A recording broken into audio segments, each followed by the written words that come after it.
and then we move on to item 3. So if we could have our cliff hazard management areas, potential prohibited activity status, district plan review, people at the table.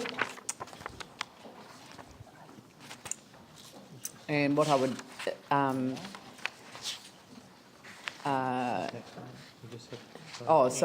apparently I have to pass this resolution first, ably pointed out by the acting today. No, the acting today, just the acting today. And so Tim Scandrett moves and Andrew Turner seconds that the report be received and considered at the council meeting of 23rd of July. I'll put that motion. All those in favour say aye. Those opposed say no. That's carried. And now we can deal with the cliff hazard management areas, potential prohibited activity status. And before we get to having a mover and seconder, I'll just invite the staff to perhaps run through just a summary of where we're up to with this, and then open it up for questions, and then we'll get a resolution on the table.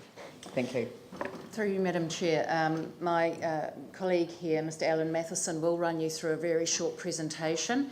I just might like to make one apology, and that is that I haven't, for the sake of the people who might be listening in, explained what ERCO is. It's the Earthquake Recovery Committee of the Whole in the report.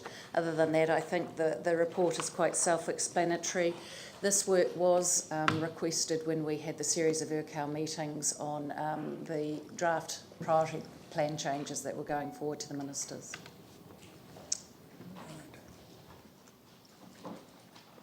Thank you. Thank you, Madam Chair.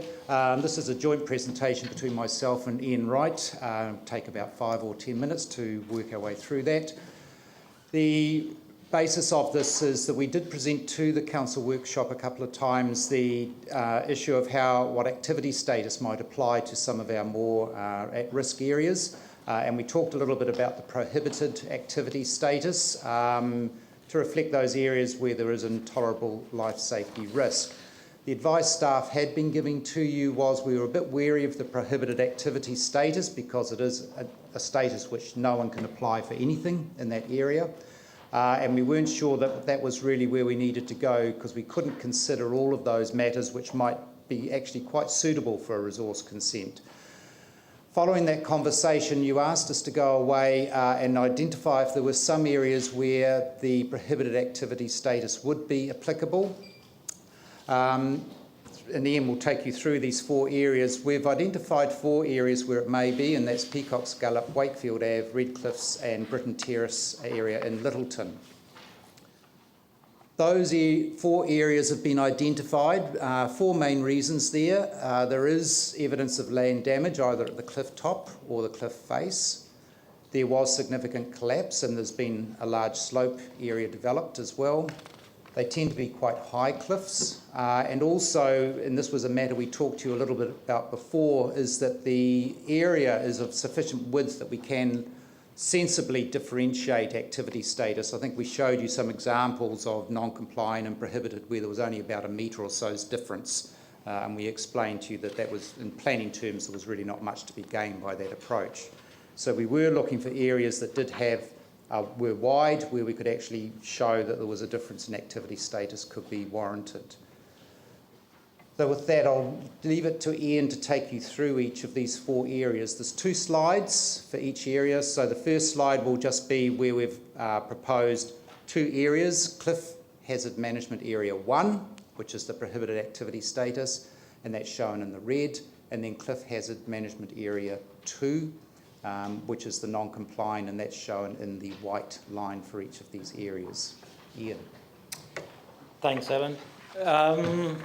Just carrying on from there, basically just to bring your memory back to the data we used for this. This was the GNS science mapping on mapping of the cliff hazards, and the next slide I'll show you is actually the risk zones they attributed to this, and it'll tie in basically with those zones.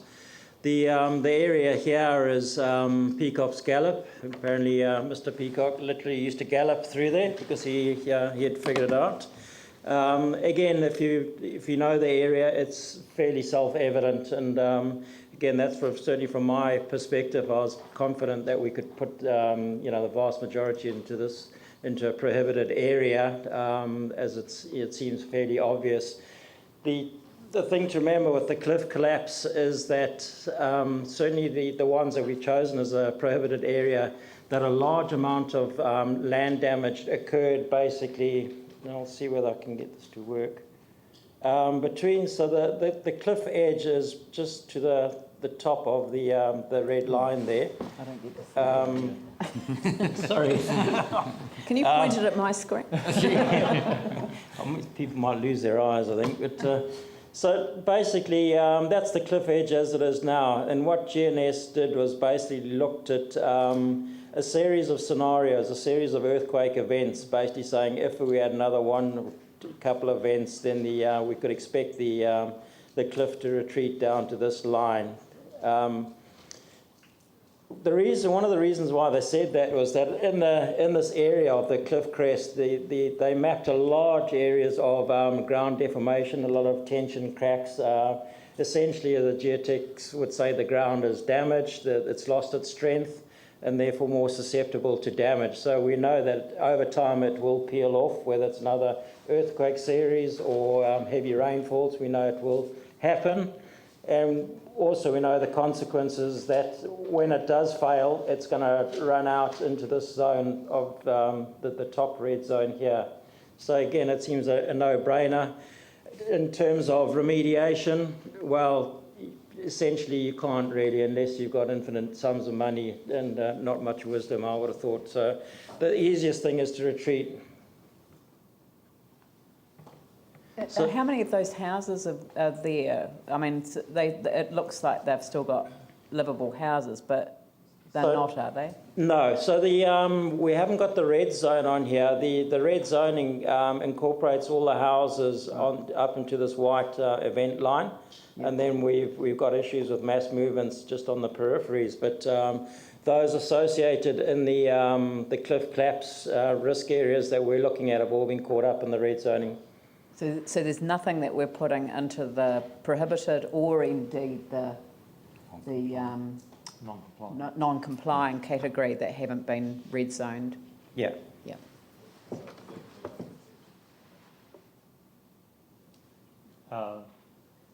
Well, yes, because irrespective of the ownership, we'll be rezoning them. So we'll be rezoning both vacant land, if there is vacant land up there. I don't know if there are any vacant properties. So all of those properties which have houses on them. Okay. So the same map, just with the GNS hazard colours. Basically, what I might do, sorry, Anna, I forgot.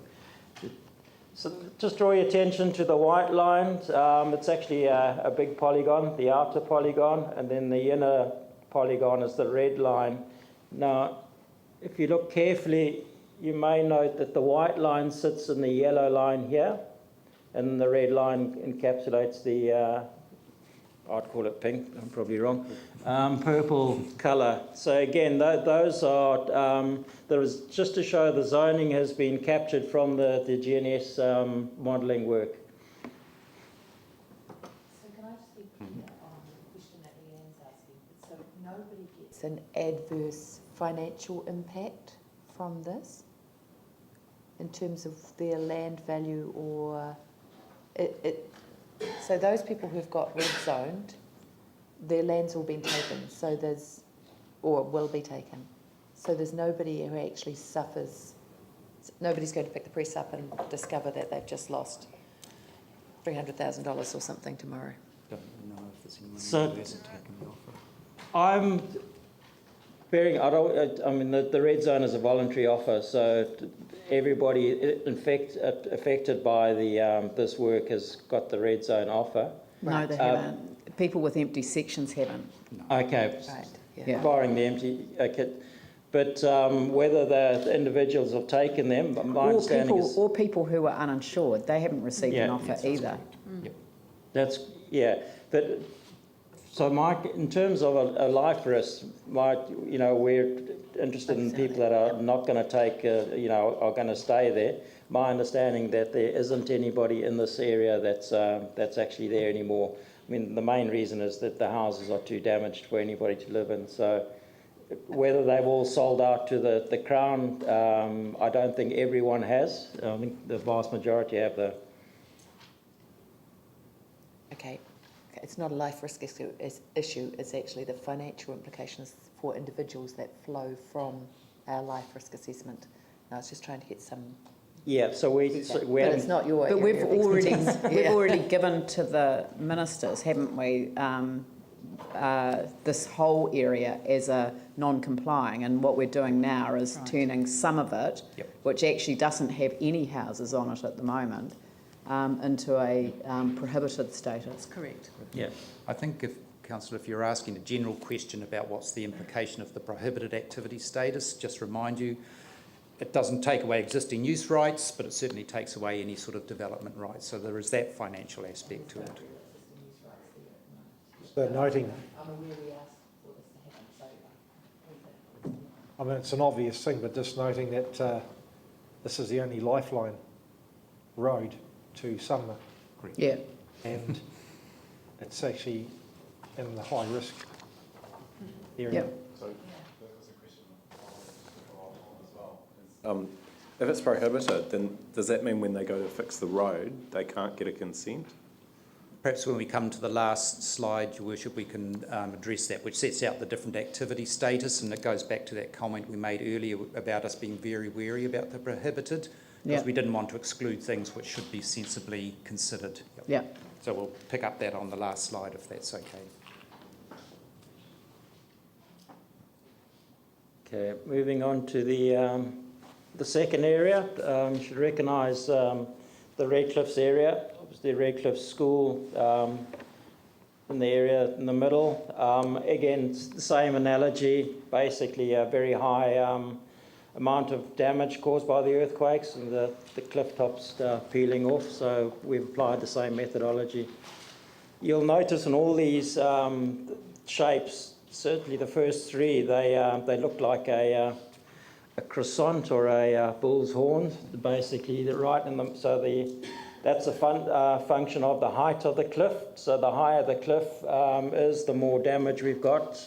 It's a function of the geology and the seismic amplification.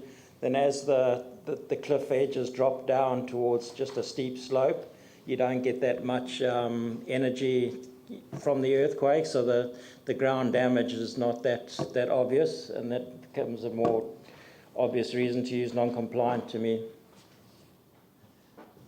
I'll go on to the next one. Can I just ask, because I may have a conflict. I own property at Butter Street. Is that affected by any of this?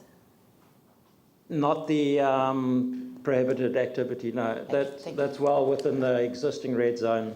Thank you. I just didn't want to not declare an interest if it was, but I couldn't tell from the map. Sorry.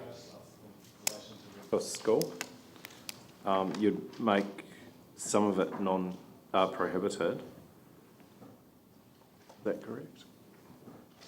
That the boundary, I'd have to check the boundaries with it. I know there's private properties, and I think it's the back, and the school as well, the back of the school. And do we know currently what the thinking is in terms of the future of that site?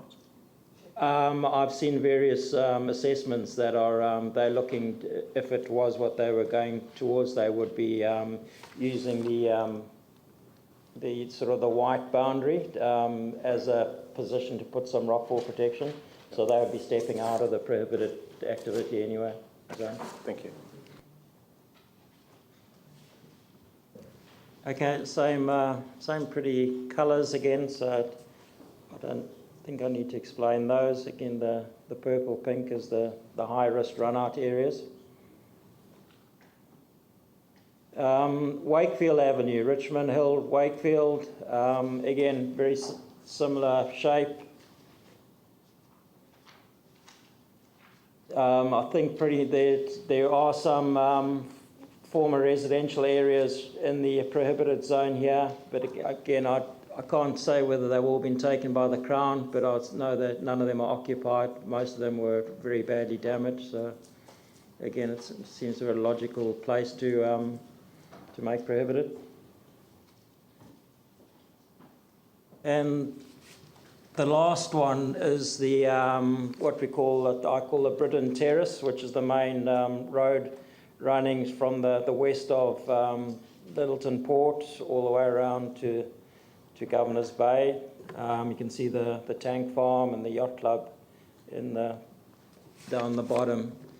So a bit of a thinner prohibited zone. That's because the cliff top is not that high. But again, we've had substantial damage in those areas due to the earthquake and subsequently. And I'll just go on to there's the risk maps as well. So that's pretty much the 4 areas. So how does that match the red zone in that area? Did they red zone properties in there? No, there's no red zoning because it pertained to residential activity, my understanding. So is this no residential in this area? No, it's all commercial to some degree. It's either the tank farm or the yacht club, I think, or a couple of industrial areas. But the white line was always what we had put in the plan for non-complying. Yeah. So now it's just picking out this middle bit. Yep. Yeah, and it's thinner than the other bits because it's not so high. Right. Correct. Okay. Thanks, Phil. Can I just ask the green line, like future earthquake event line, can you just explain what that means and the impact on these zones from that green line? Okay, so basically, if you have an existing cliff face, obviously, if we have another earthquake and it's similar to what's happened in the past, the front of the cliff essentially peels off and then falls down, runs out. So that for the taller collapse areas was typically 10 metres of ground at the cliff edge dropped away. So what GNS was saying, in the event of another series of large earthquakes, we can expect it a bit like an onion sort of peeling, that it'll carry on dropping peeling back. So they forecast a series of lines that mimic that, and then they attributed a risk to those. Okay. Yanni? Thank you. If you just go back to the Wakefield Ave, this is the one that I presume there's quite a large commercial property that's affected, just where the old Marine Tavern was. So up in there's the old hotel and so they don't get a red zone offer. So they would potentially, and I mean I don't know where things have got to with them. I know that the community board's been really keen to have a conversation around future use for the community centre site as well. So, I mean, I don't know enough about the rest, but it seems odd that this is the one area that the prohibitor goes all the way to the non-compliant. Did you think about having a buffer, or is there really good scientific evidence around those risks just suddenly come together at that point? It's based on a scientific parameter. I can't tell you what it is exactly now, but I imagine it's to do with the slope angle. But that's, as Alan was saying earlier, in a lot of other places you have the two risk lines very close together, so it drops off very quickly. Again, that's the nature of, it's not a soil, it's a rock, so the energy dissipates quickly over a short flat distance.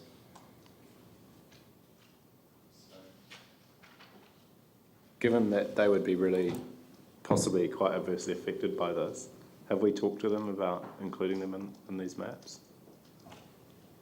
Is that something we can do?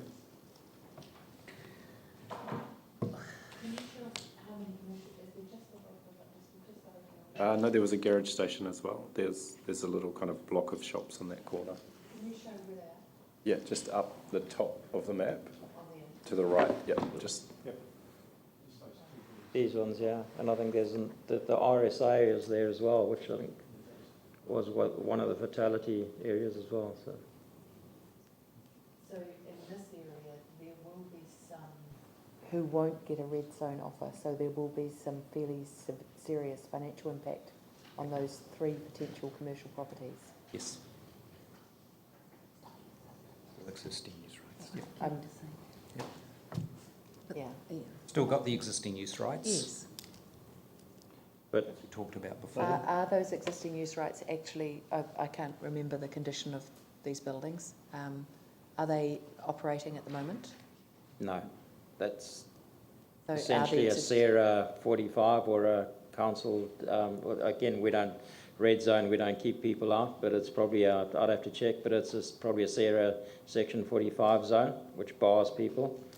And the reality, the house, the infrastructure there is severely damaged, and without any remediation, they won't get a building consent either. So they are in a... I mean, I think we understand that, you know, this is an area that got hit really badly and is risky.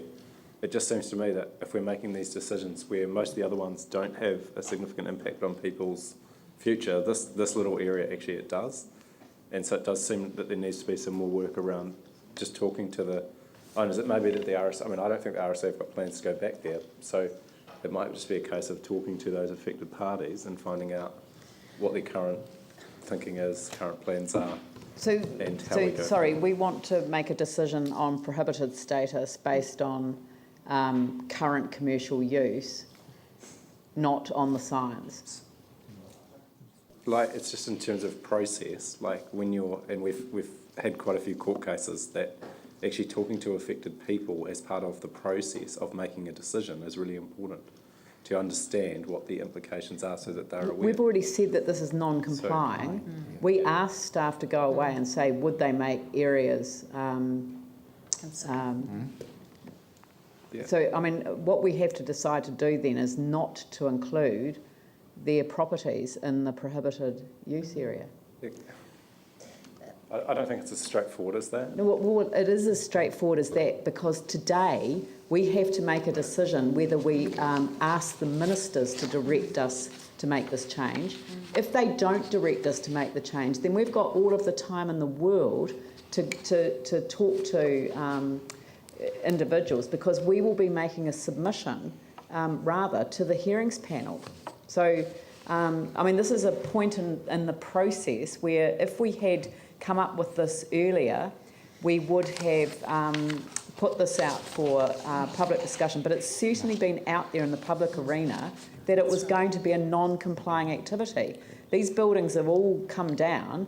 They are technically in the red zone, even though they haven't had an offer.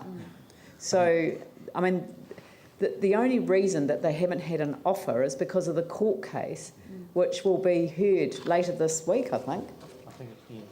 Also, Madam Mayor, just to remind you, I think when we first went out with consultation, we were talking prohibited activity status right at the beginning.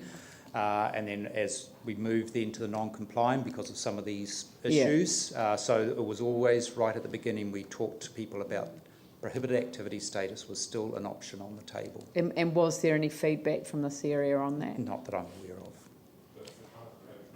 The only point I was trying to make is, you know, 9/10 of this is fine. I think people would understand why. But in areas that haven't had the red zone offer, and I'm not sure that the commercial ones is solely because of the court case. Yes, it is, because they can't make an offer on the land more than what they've already offered, and the two court cases preceding have said that the 50% isn't fair in relation to the 100% offer for everyone else. And that was for commercial in the... Yeah, it was commercial, uninsured and empty sections. Okay. So, yeah, that's fine. I mean, just we have to make a decision today, but it just, again, talking to directly affected people, I think, you know, when there's just a small area, makes a lot of sense. But if it's, I mean, we can leave it non-compliant. We don't have to accept this. Right. We don't have to put this through to the ministers. There'll be different implications for the property owners if things are non-complying or prohibited, I would have thought. So actually understanding what those implications are would actually help us make a better decision. Well, it's why the staff chose non-complying over prohibited. We were the ones who asked them to go back and do this work. But look, if there is an issue around this one, then maybe this is the one that we just leave to one side and we don't request the minister to make it into a prohibited status, and we do some further work around it. I mean, we don't have to send this through to the minister. No. Through you, Madam Chair, the only difference is, though, is if this was sent through to the minister and they decided to allow us to put this into the plan, it would be in the notified plan, so that it would be there for everyone to see and make submissions or further submissions on. Alternatively, if you decided to do it through a submission only, I would say people have less time to consider the issues before they have to perhaps front up to the panel with their evidence. And any of these zones would then, any landowners would receive a letter of directly affected party through this process that we're going through for notification as We well. could highlight to the Minister that this is an issue around this particular one because it covers land that's not covered by an offer at the moment.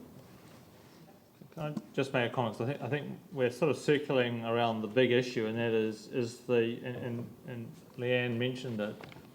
Is this a decision you're going to take on the science and applying the science consistently, or is it going to be taken on whether people have a red zone offer or not? And I think if you're using that as your test, I think that's a very unsound test to use in a resource management environment. So you're either going to say, actually, we're not convinced, or the science doesn't convince us, and therefore not prepared to do it.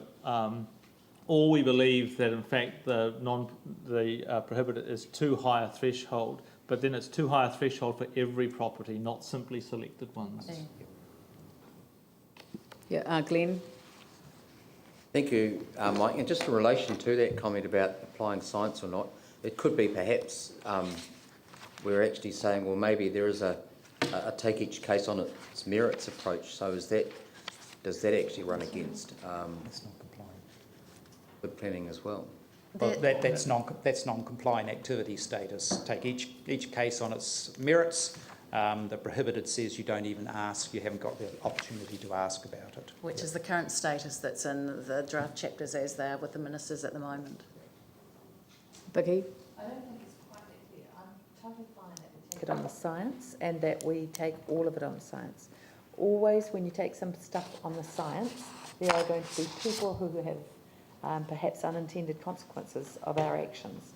And I think just as people, we need to talk with these affected properties who are not going to get a red zone offer, or possibly not going to get a red zone offer, and just alert them to the fact that that is the case, and start the discussion with them. Obviously, we don't want them to rebuild in a place that is dangerous. And the reason that we sent this back was because we had the geotech people submitting it on the district plan or telling about the district plan and saying these places are incredibly dangerous to build on. So we wanted to take that advice and take it as far as we could responsibly. And so I'm fine accepting that there are still some ifs and buts around the science and that it's not completely exact. But you're saying that the risk of building anything here is too great. I'm willing to accept that. I'm totally also, just at a human level, wanting us to start talking to those people and saying, either to the minister as well, look, there is some unintended consequences of this, or wherever else. Because otherwise we may well have, and I have no clue, I don't know the people, I don't know the circumstances, don't even know if the RSA or any of the others want to go back there, but we may well have unwittingly wiped somebody's life.